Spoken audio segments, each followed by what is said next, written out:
जालना तालुक्यातील सेवली येथे SC, ST, OBC, मुस्लिम बहुसंख्येने असल्यामुळे शासनाने नुकत्याच जाहीर केलेल्या अप्पर तहसील कार्यालयाच्या यादीत आमदार बबनराव लोणीकर यांना सेवलीची शिफारस केल्याचा बनाव करून द्वेष भावनेतून जाणीवपूर्वक डावलले आहे। या अन्यायाच्या विरोधात एससी, एसटी, ओबीसी व वंचित बहुजन आघाडीच्या वतीने एक दिवसीय धरणे व निदर्शने आंदोलन आयोजित करण्यात आले आहे। जालना तालुक्यातील सेवली या ठिकाणी अप्पर तहसीलची जी मागणी होती ती फार पूर्वीपासूनची मागणी होती। जालना सेवली या ठिकाणचे जे काही व्यापारी आहेत, परिसरातले एससी, एसटी, ओबीसी सर्व समाजातील घटक यांनी मोठ्या ताकदीनं सेवलीसाठी अप्पर तहसील कार्यालय मिळालं पाहिजे अशी मागणी केली होती।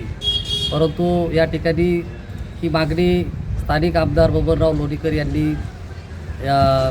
मान्य होऊ दिली नाही आणि जाणीवपूर्वक या भागावर अन्याय केलेला आहे आणि म्हणून या अन्यायाच्या विरोधात दिनांक 16 जून 2026 रोजी सेवली या ठिकाणी सेवली पोलीस स्टेशनसमोर धरणे, निदर्शने आंदोलन या ठिकाणी एससी, एसटी, ओबीसी आणि सर्व समाज घटकातील बांधवांच्या वतीनं करण्यात येणार आहे।